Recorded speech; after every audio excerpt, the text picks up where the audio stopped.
Good evening, I'm Peter Mansbridge, and this is The National. The NDP and the Greens make a play for power in BC. Under this minority, you will actually see job growth. The options for a precarious Liberal government. He thinks you help the middle class by buying Broadway tickets for Wall Street big shots. The new Conservative leader roars into the Commons as former hopefuls come to terms. Plus, the fight for rights in junior hockey. You almost seem like a piece of meat sometimes, right?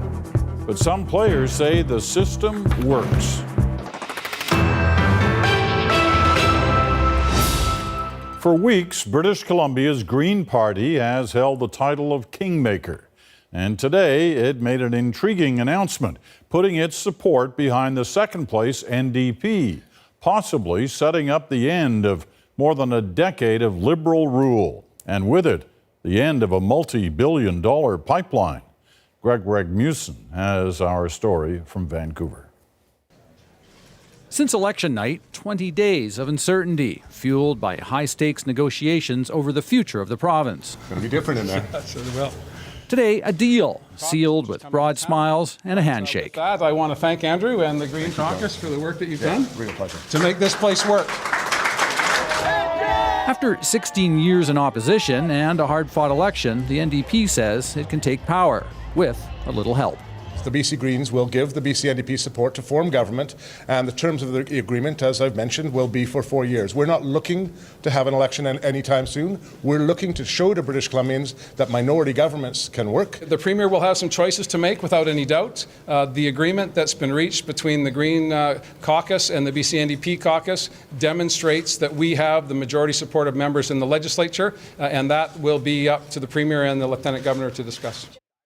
Recounts last week confirmed the results that first came in on election night. The Liberals won 43 seats, one shy of a majority. The NDP has 41, but add in the Greens and it gives them the magic number of 44 votes in the legislature.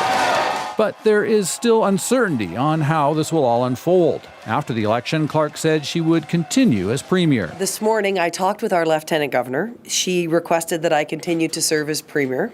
The reality is Clark no longer has the necessary seats. She promises to say more tomorrow, but for now... She continues to be the Premier until such time as she either decides to resign or she convenes the legislature and there's a vote of no confidence. The ball is now in her court. Will she resign, which I would argue would be the graceful thing to do, or will she try to form the government?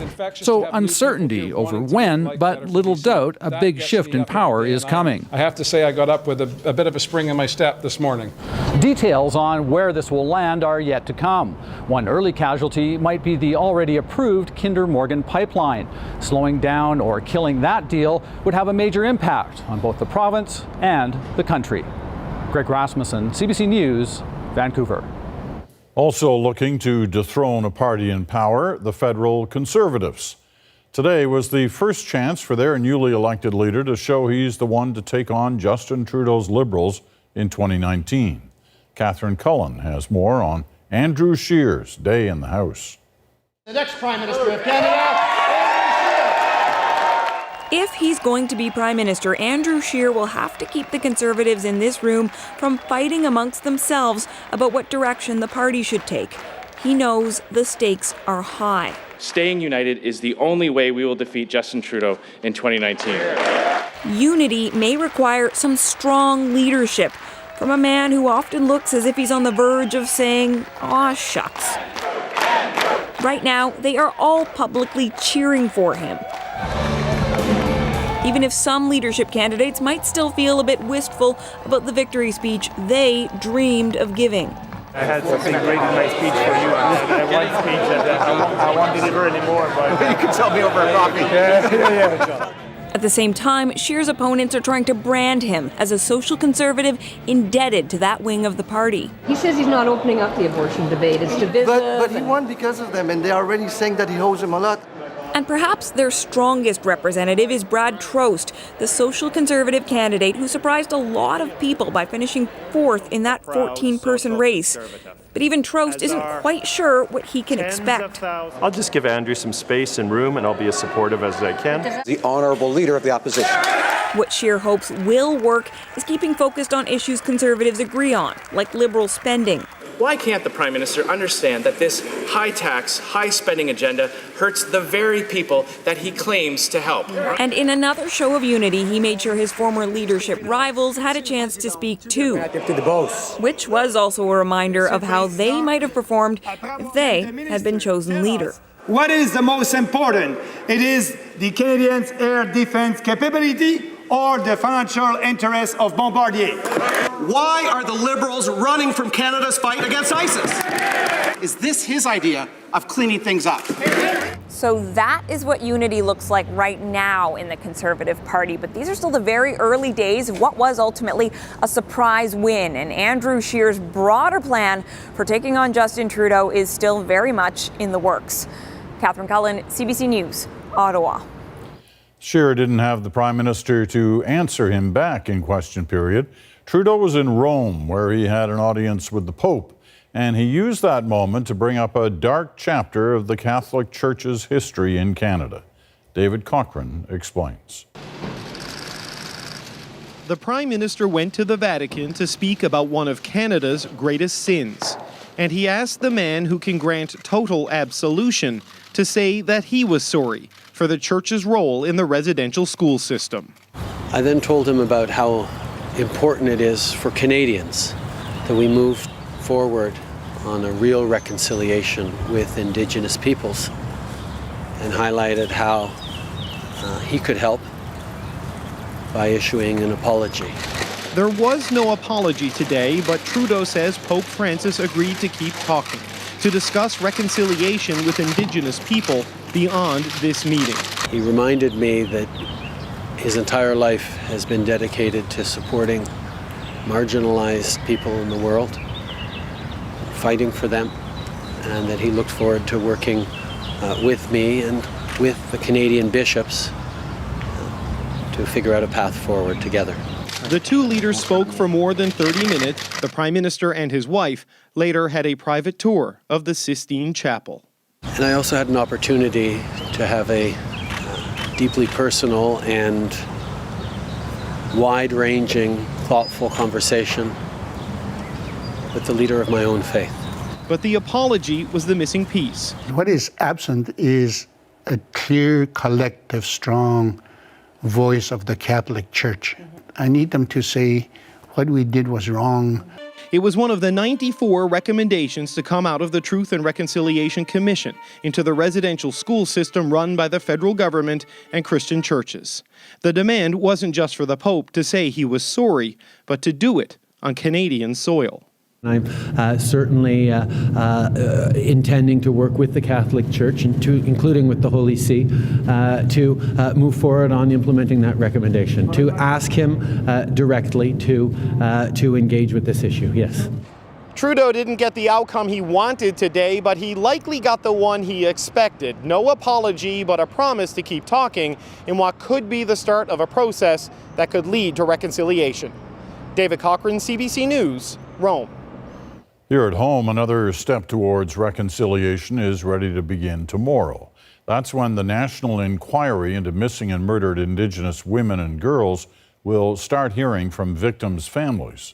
Margot McDermott is in Whitehorse with our story.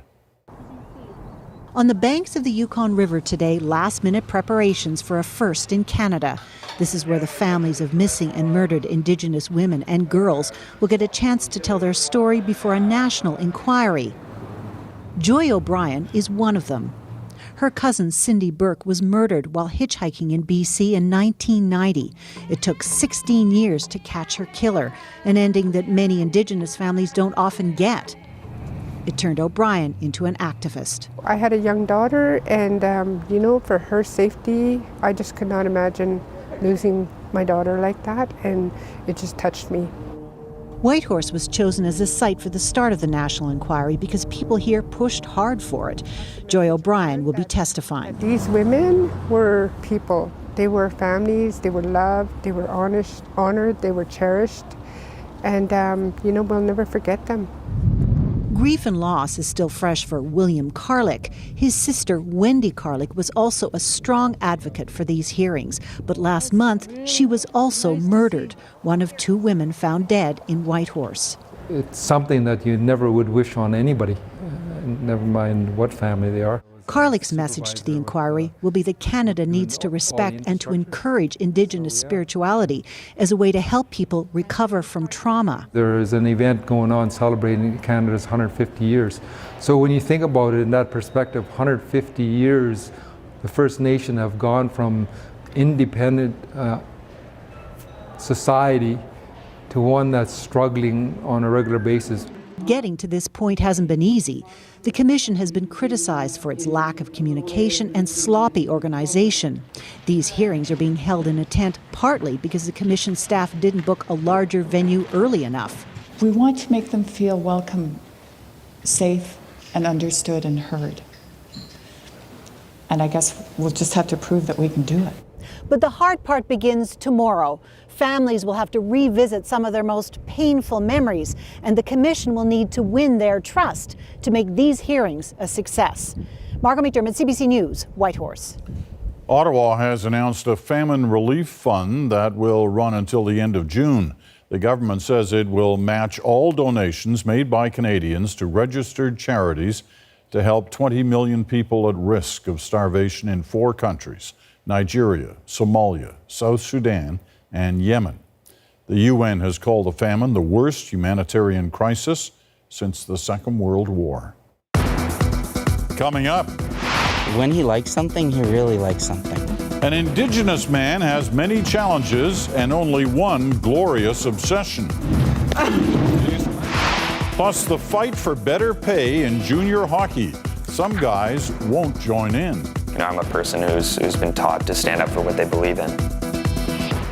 Canada's doctors are not happy with Ottawa's plan to legalize pot. The Liberal government says Bill C-45 will protect public health and safety. But an editorial in the Canadian Medical Association Journal says the law would, in fact, put young people at risk. CBC health reporter Christine Birak explains what doctors are worried about. In terms of Mike Stroh used to get high a lot. From age 13 to 30, he smoked pot almost every day. I would need to get high or know I could get high before I could do anything else. He's not against legalization, but says people should stop thinking it's a harmless, natural cure-all. It robbed me of emotional maturity, of cognitive development. I was really good in math and all those kind of things, and that just came crashing down. The government says its marijuana legislation is all about keeping pot out of the hands of kids, but doctors aren't convinced. We see some really serious problems. A new editorial in the Canadian Medical Association Journal asks, if the law is supposed to protect kids, why is the minimum age 18 when the brain develops until 25? In terms of access, why are people being allowed to grow marijuana at home? And why are there no standards around how and where it will be sold or how potent it can be? We are just very, very worried that, we're conducting a national experiment. And unfortunately, the guinea pigs are kids. Marijuana advocates argue there's not enough evidence that pot harms young brains. Doctors insist they're not trying to pick a fight, but say they're concerned about young people who smoke daily, especially those with a family history of mental illness. In other words, it's a trigger. Pushes it. You can see a little bit more. Experiments have shown marijuana high in THC, the chemical that induces a buzz, You can see this is more red, can also induce psychotic experiences. What we do know, though, is that people who start to use very early and use regularly have the start of the illness much earlier also. Provinces and territories will have the opportunity to address the age. Of course, our bill is not entirely through the legislative process, and it's possible that it could change along the way. Doctors hope that politicians and senators will, in fact, change the legislation before it becomes law, not just around who can buy, but also around who can grow and sell marijuana. If not, doctors fear the government is taking an already bad situation and making it even worse for kids and their families. Christine Burak, CBC News, Toronto. The Philippine military is claiming big advances against Islamic fighters in the country's south today. But continuing violence suggests the insurgents are not beat yet.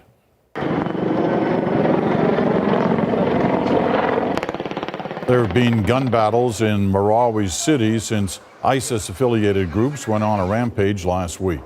President Rodrigo Duterte declared martial law and went on the offensive. The government claims to have retaken all of the city except for a few small pockets. Residents continue to flee the area. Manchester police conducted more raids today as the investigation into last week's suicide bombing continues. A case Britain's Home Secretary calls far from over.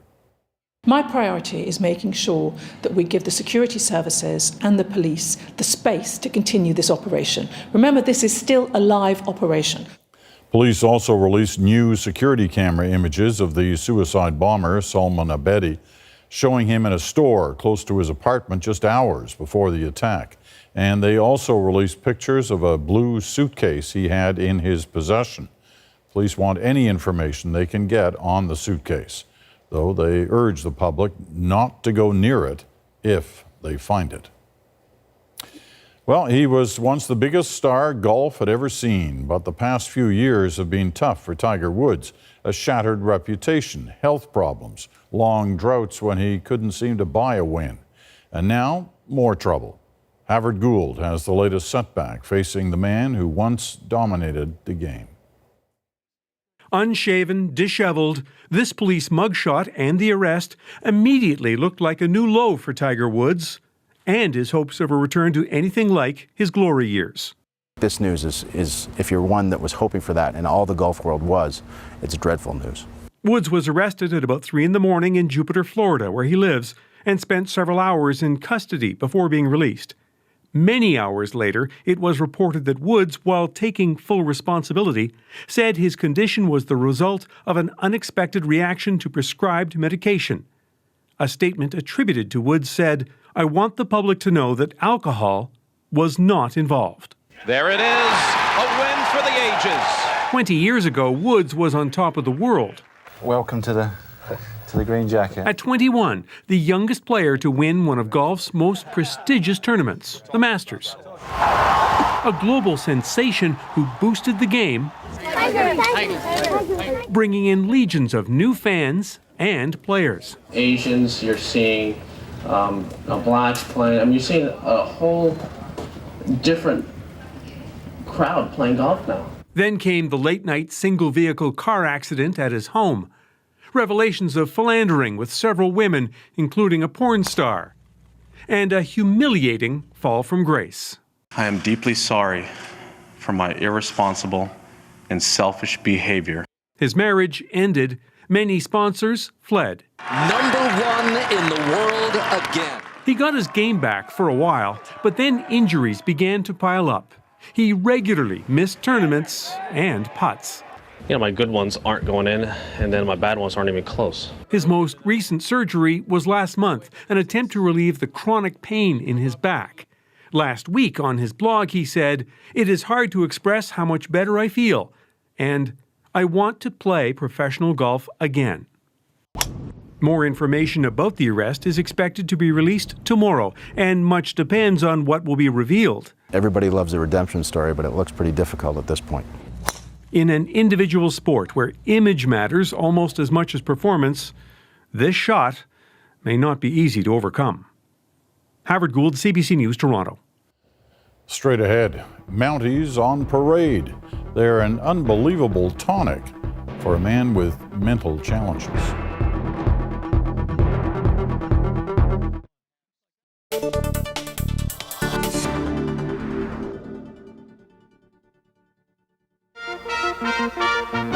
The National with Peter Mansbridge. Good evening, good evening, good evening, good evening. I'm Peter Mansbridge, and this is The National. Well, we are a long way from our usual cozy studio tonight. It's about 3,000 kilometers that way. This is the Northwest Passage. We're in a shaft at the old Syndicate coal mines here in Spring Hill, Nova Scotia. These are unusual surroundings for the National. We're about an hour north of Fort McMurray, from Stratford, Ontario, in Delta, British Columbia, from Parliament Hill in Saskatoon, going live off the deck of an icebreaker in Vancouver. From Montreal, once again tonight, a city at the heart of a crisis in the cold. Do you worry about the ice? Yes, I do, yeah. What's going to happen if it all melts away? Oh, jolly we miner men, and miner men are we. They've all worked the coal mines in Cape Breton. Now they sing to preserve the heritage and the folklore of the island's mining communities. Canada is still here tonight, but just barely. Quebecers have voted no to sovereignty. But of course, the story the whole world is watching is the historic switch to the year 2000. This is the day that Winnipeg has been waiting for, worrying about, even dreading. Good evening, I'm Peter Mansbridge from downtown Toronto. For the most part, an eerily dark Toronto. Good evening, I'm Peter Mansbridge, inside Vatican City. Good evening from the Netherlands, Baghdad. In Tiananmen Square tonight from London. In Vimy Ridge, France. From Kandahar, Afghanistan. Here in Berlin, there's another opening in the wall tonight, number 22. When the waves crashed ashore here and they didn't have far to come, there's the beach line. Our ride today is on an Israeli Air Force Black Hawk helicopter. That is the area that the suicide bombers used to get to some of their targets. Look at this. Those are the papal apartments just over on the other side. That's where the Pope lives. As night falls, we're back on the road, moving through the streets of Kandahar, and as always, on the lookout.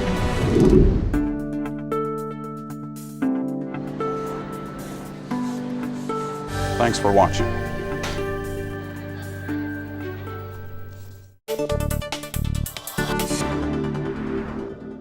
This man with severe learning disabilities.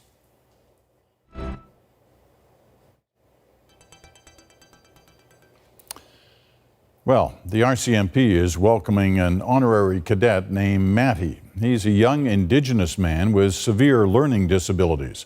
Matty doesn't speak, but his love of Regina's Sergeant Major's Parade goes beyond words. Bonnie Allen has this story.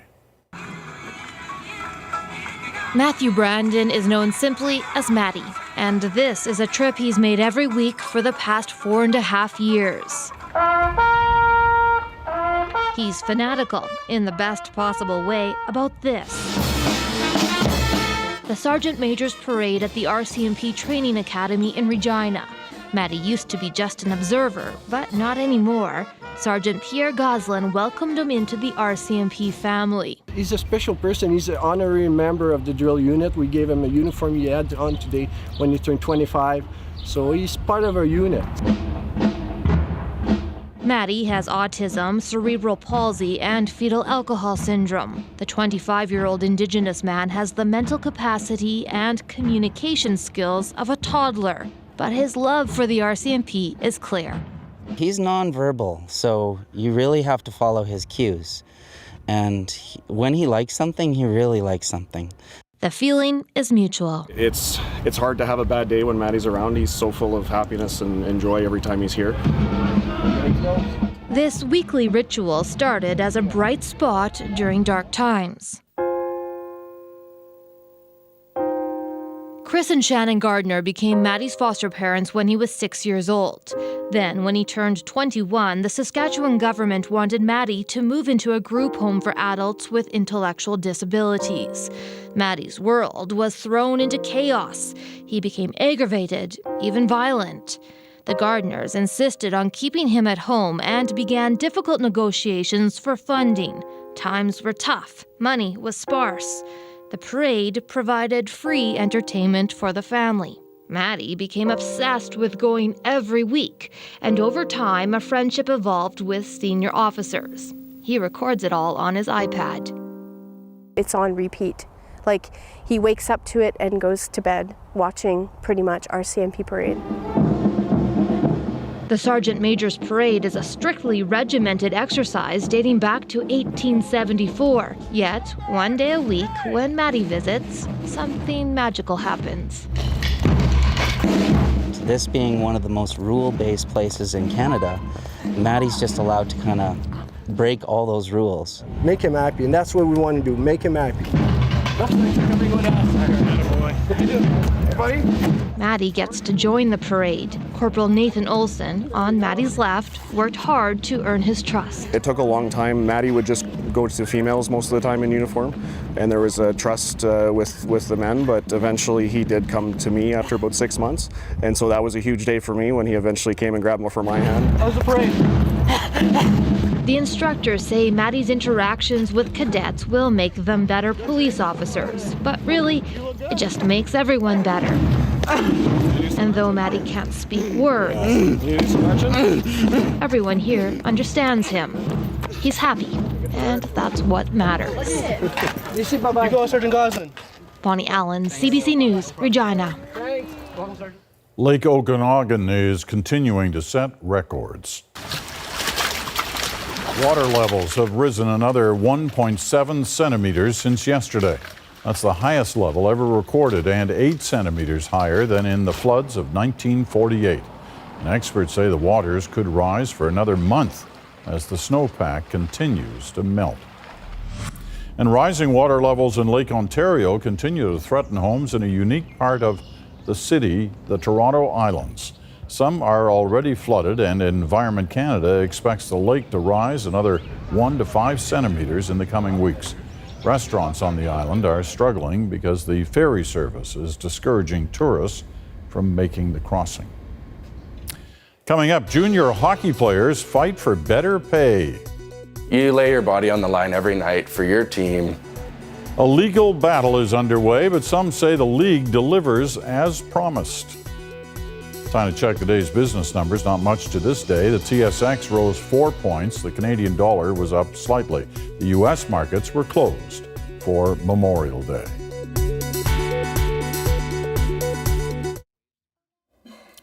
All right. Hello there, Facebook. We've got some of your questions for this commercial break. There'll be lots of action going on in the background because we have to set up for the next block. Block 3, we call it. And there will be some action going on in the background here in the next few minutes as they move equipment around. So don't let that throw you. Your questions. Let's see what you have to ask for tonight. What's the story to be watching this week? Well, it wouldn't be news if we already knew what the story was, right?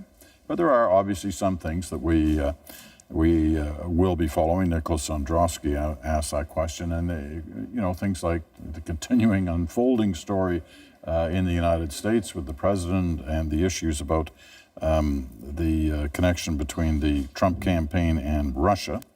And here in Canada, we'll be watching Andrew Scheer to see how he makes out in his first week as leader. Colby Farrell asked, do you think that Andrew Scheer really wants to be associated with Harper? You compared them on election night. I did. I wasn't alone. There are lots of people who have been comparing them. He compared himself to Harper, to Stephen Harper, the former prime minister, when he said he was known as sort of Harper 2.0. There are a number of comparisons on that level. Stephen Harper light, Stephen Harper with a smile. Some of his positions are similar in many ways to what Stephen Harper's were, but he does have challenges that Harper dealt with quite effectively early in his leadership, and it'll be interesting to see if Scheer does the same thing. The question, though, do you think he wants to be associated with Harper? When I asked him that, he was quite happy to be associated with Harper, reminding us that Stephen Harper was in power for almost 10 years. Alison Luke asks, what is still on your Canadian bucket list? Listen, I'm lucky, Alison. I've been everywhere in the country, pretty much everywhere. Certainly all the provinces and all the territories and different parts of each one of them. There are parts of, I have a fascination with the North, especially with the Arctic, and there are parts of the Arctic I have not yet been to, and I would like to.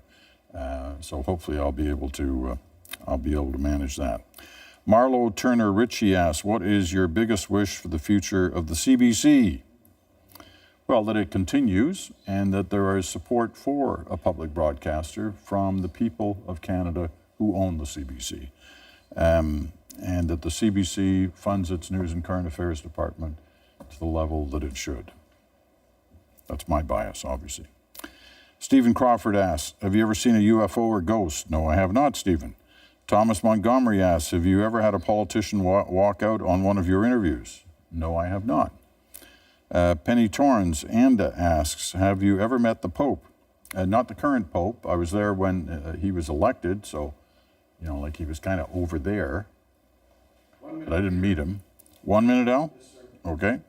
I met John Paul II and spent a few moments with him, and that was a great honor.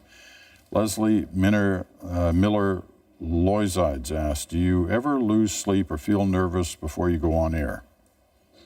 Never lose sleep.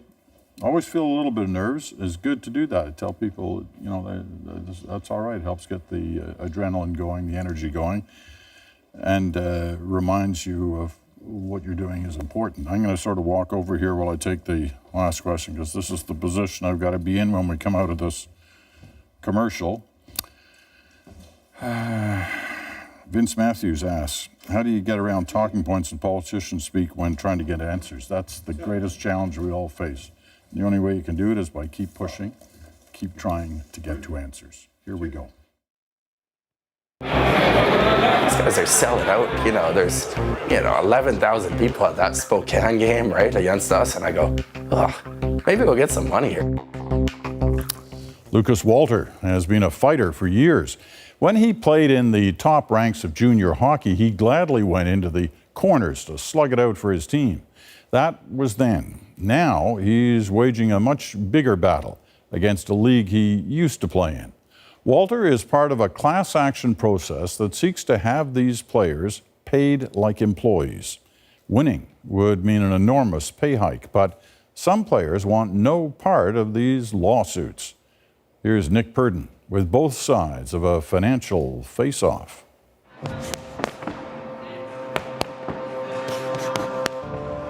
I felt unappreciative. Like, you know, you lay your body on the line every night for your team. I know what I'd change. I'd change some things and whatnot, but I'd do it again in a heartbeat, yeah. You know, I'm a person who's been taught to stand up for what they believe in. And I truly believe that, you know, this is the right perspective to have in terms of playing hockey and pursuing your dreams of one day playing in the NHL.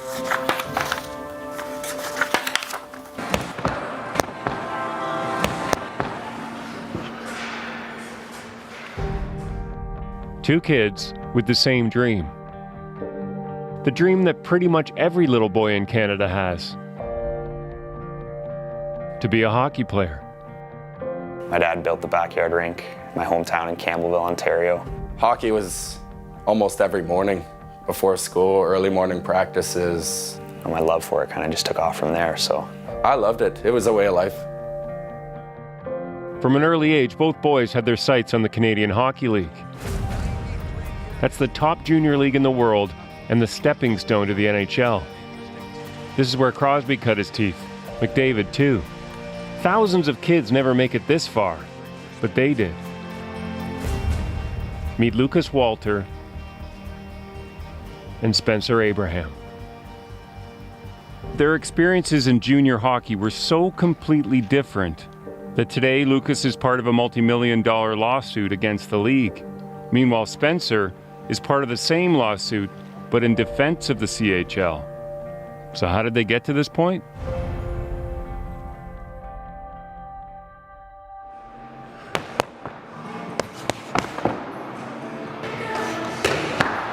Lucas will tell you that as a teenager, he punched better than he skated. I must have been 14 or 15 years old, my very first fight. Right in the middle of the ice, I took my gloves off, I took my helmet off, and I got lucky with my second punch in, and he went down. And then ever since then, I thought, I'm good at that, right? Lucas's fighting turned heads, and by the time he was 18, he was on a plane bound for Washington State to sign a contract with the CHL's Tri-City Americans. And I went to the rink, I had practice, and then I think it was after the second practice, they gave me my contract and they said, yeah, we want you on the team and sign here. Did you read it? I didn't really look through it. I was just really excited. I just go, no way. I've got it this far, right? Sign it.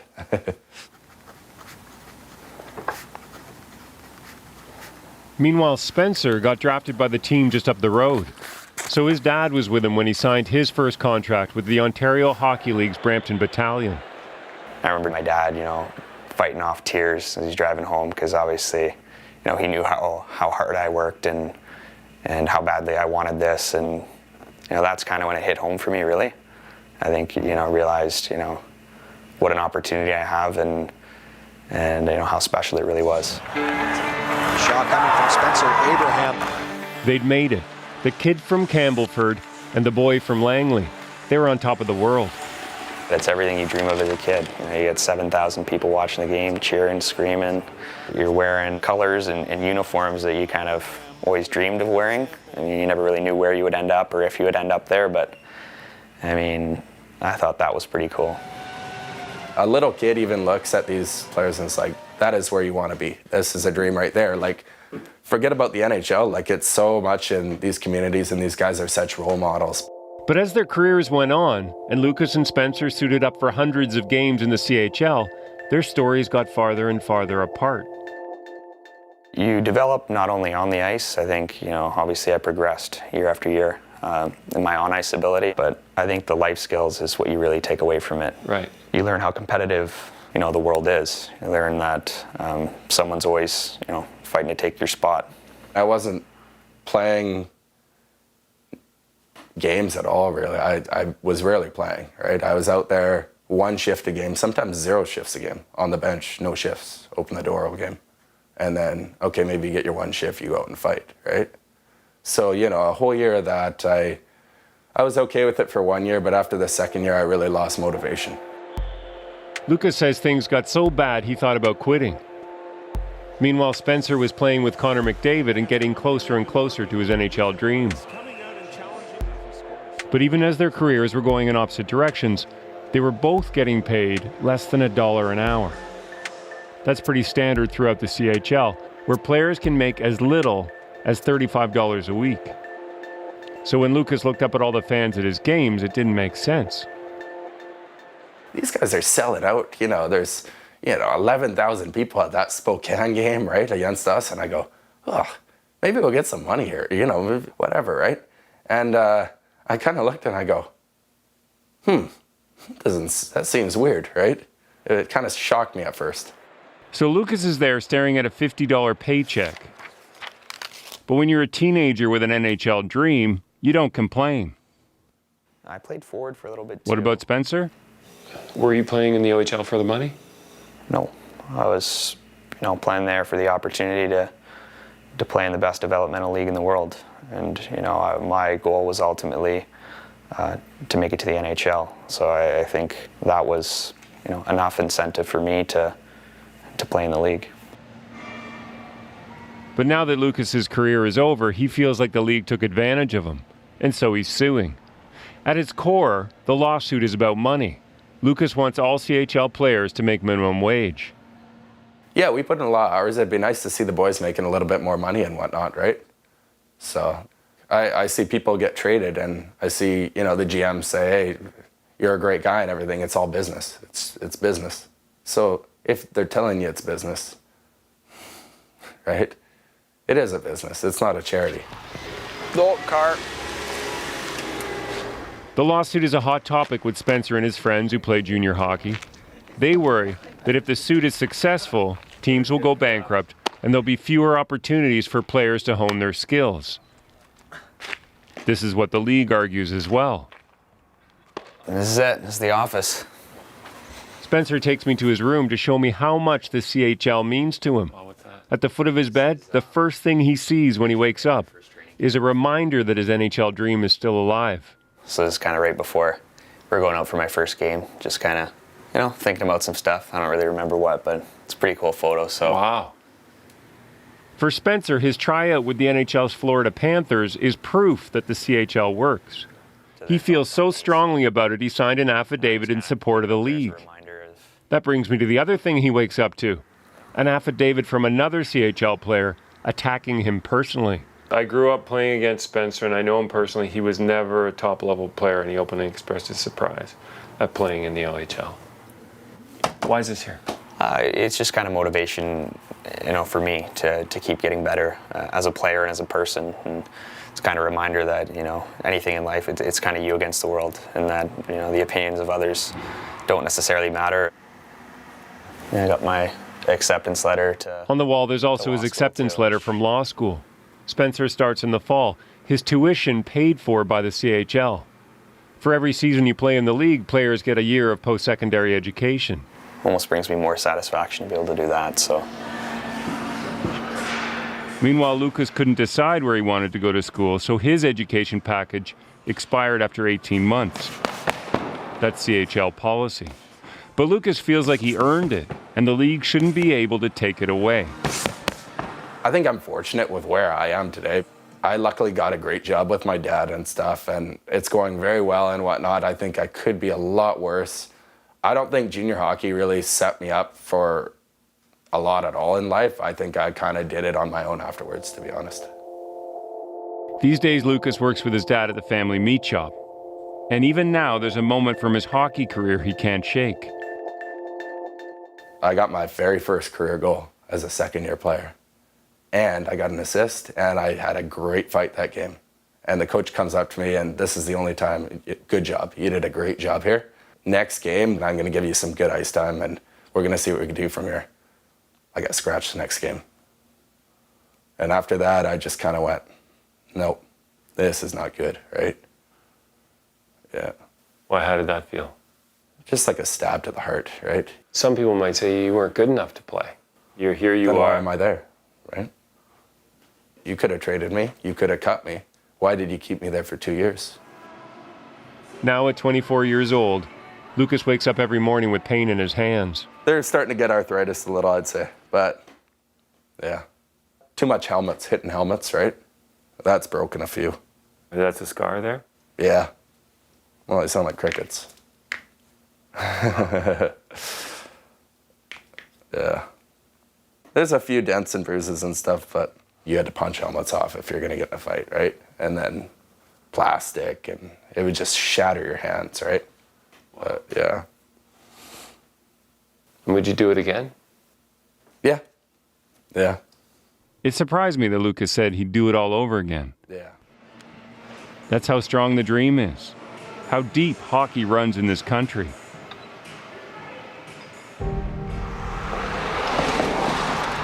It's clear the CHL works for some players, maybe even many.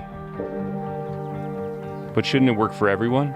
The funny thing is, people say these things, they go off like they know everything, and oh, these guys are just going for money. It's like, man, I don't even know if I'll get anything out of this. I just want the league to be better all around, right?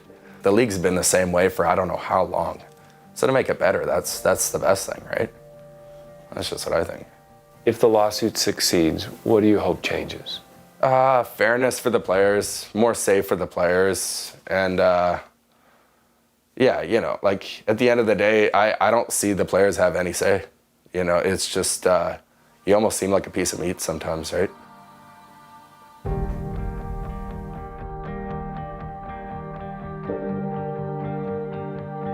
Nick Purdon, CBC News, Langley, British Columbia. The Canadian Hockey League is an umbrella group facing class action lawsuits on 3 flanks: the Western Hockey League, the Ontario Hockey League, and the Quebec Major Junior Hockey League. So far, only the class action in Ontario has been certified by a court ruling. Up next, the latest frontier for child pornography. Officials say it thrives on social media.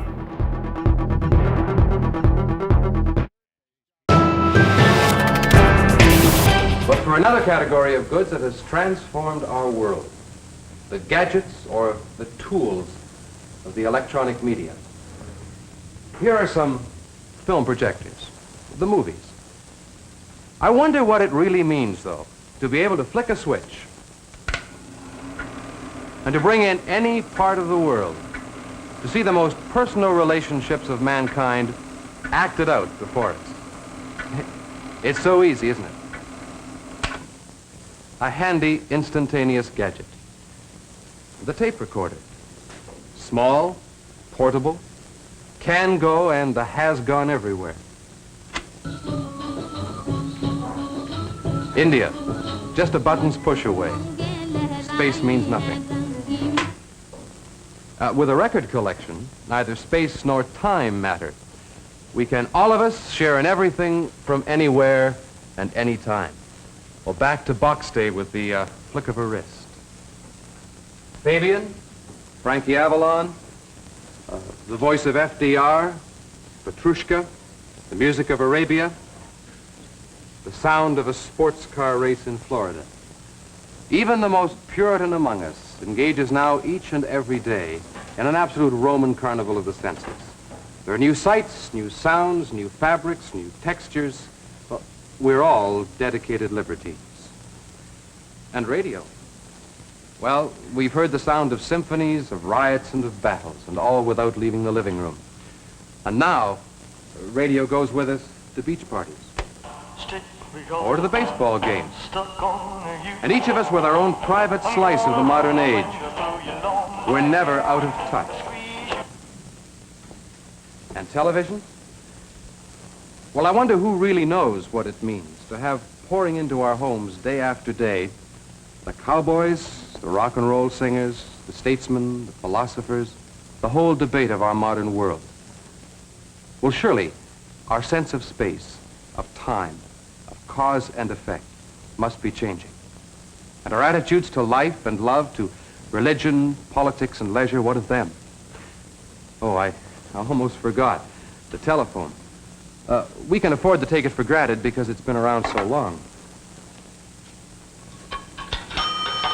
Surely, though, our sense of space, of distance, the relationship of person from person no longer means what it did.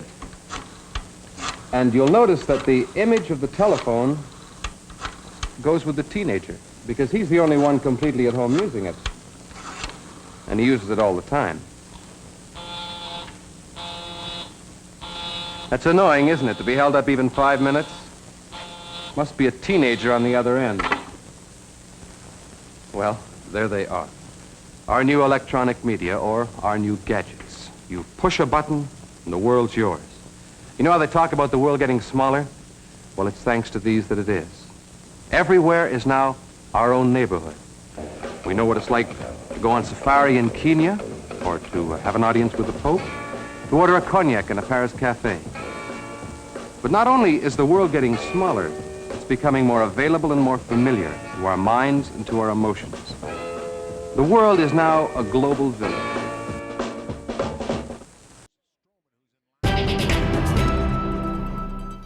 It's the scourge of the internet, vile and spreading. The amount of child pornography being distributed online is growing exponentially, and in places that might surprise you, far beyond the web's dark corners. Police forces around the world, including here in Canada, have joined forces to fight it. But as Terry Reith reports, they're struggling to keep up. This is a rare look inside the high-security home of the Internet Child Exploitation Unit, a place filled with high-tech tools like this copper-lined room which blocks all radio signals. The Faraday room is where we work on cell phones, and they're protected from stray signals that can send a remote kill command to the phone or have content deleted from the phone remotely. Jeff Cameron is one of 6 civilian technicians, part of a 14-member unit, which includes municipal police and the RCMP, investigating child pornography cases in northern Alberta. We have the ability to plot on a map occurrences in which child pornography has been made available, and we can search that by region. Detective Brian Cross shows another tool, a computer program that can actually track where images shared through peer-to-peer systems are being stored. Some of these are actually multiple instances where this has been captured over a year-long period. I've parsed the data down to 1 year. It shows the scope of how widespread the sharing of child pornography has become, but that's just the tip of the iceberg. File sharing is a small part of what police are seeing. These days, the vast majority of images are being uploaded to social networking and photo sharing sites. Sites you'd recognize: Tumblr, Imager, even Facebook. Staff Sergeant Stephen Kemp heads the unit. The accessibility and the proliferation of these social media applications, for example, for lack of a better term, is causing our job to be more difficult. There are dozens of sites where people share photos of their families, events, even their lunch. Millions of images are uploaded every day. Among them, some very disturbing photos and videos. 2 weeks ago, there was 2 files that came through were both child violent death films. Sexual assault, violence, and death to the child after. Single-digit children, not teenagers as well. So much material that police forces have to do a form of triage, separating out the worst of the worst and looking for clues that might suggest a child is in immediate danger. If 10 files come in this week, we will look at the pictures and the video. We'll determine if it looks homemade. We'll do a quick analytical workup on the individual to see what kind of past offenses we have and if there's any other indicia that may be important. Many of those images are referred by the US-based National Center for Missing and Exploited Children. The head of its Exploited Children Division, Lindsay Olson, says last year it received 8.2 million reports of child pornography, many of them coming from ordinary people who came across disturbing images while simply surfing the net. We send to law enforcement whatever the company or the reporting person has provided in the report. There could also be some additional analysis that was provided by our analysts before we make the report available to law enforcement. Earlier this year, Edmonton's ICE unit received a single image and a simple IP address from the agency. That led them to a St. Albert home and the rescue of 2 children. But these 2 young children were the subject of sexual abuse over the course of 3 years. This is Fabiola. How can I help you? Increasingly, it is those international partnerships and help from the internet industry which is helping save children. But the amount of illicit material reported has jumped 8-fold in just 3 years. I think the million-dollar question is always how much is out there. We don't have that number, but we see the companies as being extremely responsive. They're doing a great job removing the content, reporting it to the cyber tip line. They also collaborate with each other, which is wonderful to see. The international groups that come together to fight child porn are now employing a wide range of tools that can quickly identify known images and videos. But the experts say it is the human eyes, spotting those images and reporting them, that can make the real difference. Terry Reith, CBC News, Edmonton. Straight ahead, a drummer with no arms has already won fans around the world. Now he's friends with a boy who's thrilled by the inspiration.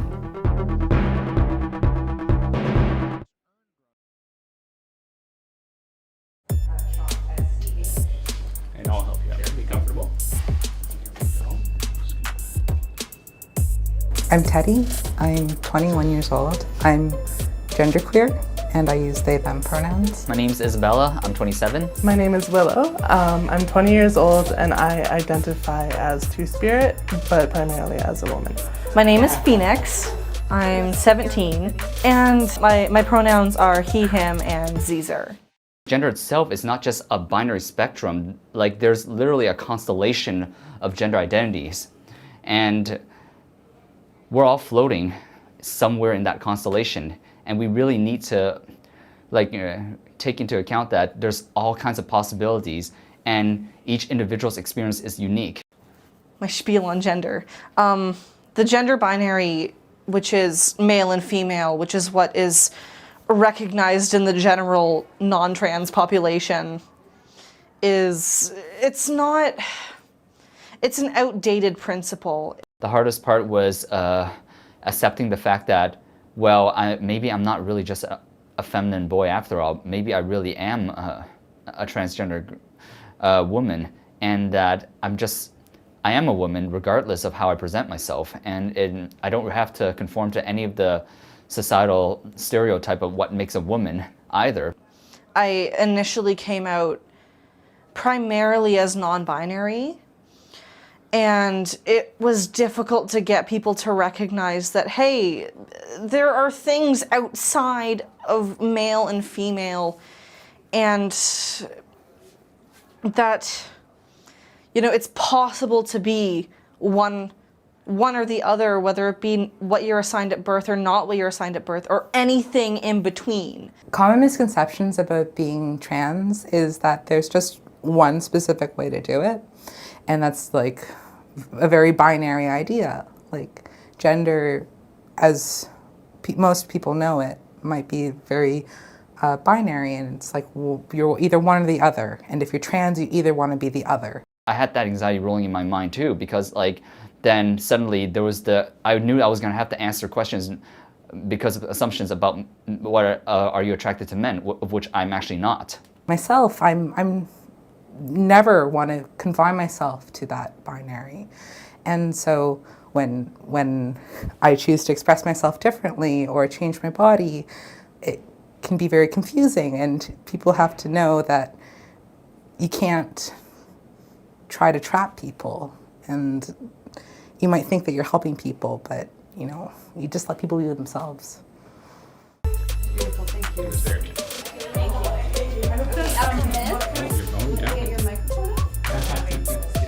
Thanks, Isabella. Thank you, Phoenix. Thank you. Excellent.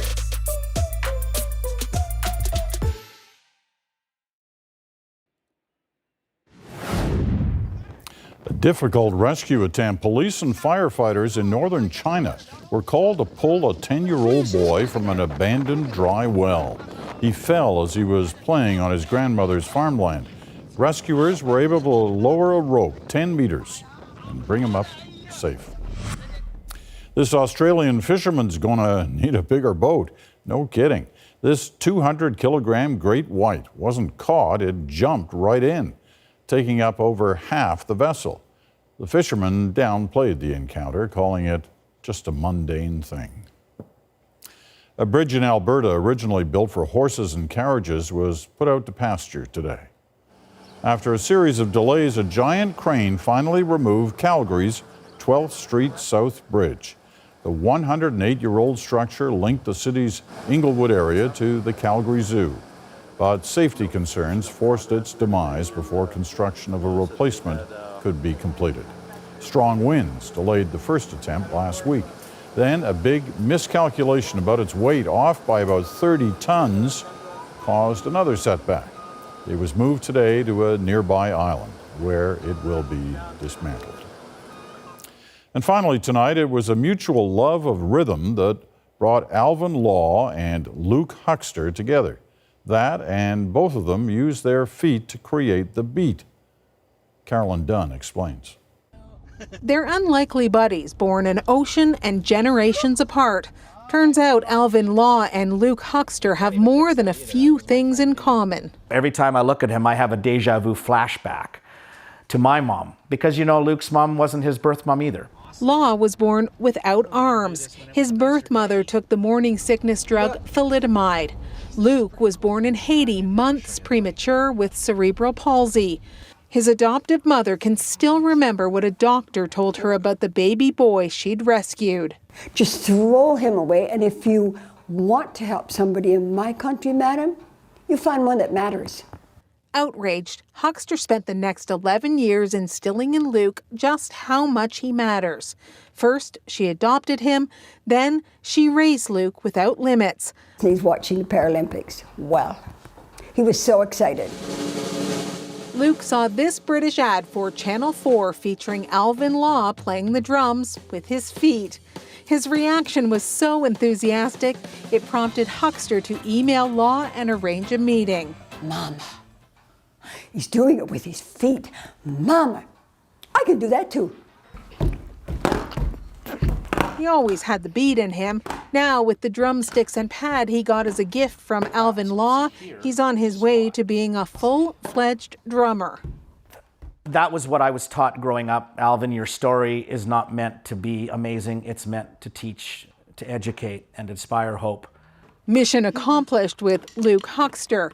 His body may not always cooperate, but he's a very bright 11-year-old. Clever enough to recognize the remarkable friendship he's developing with Alvin Law.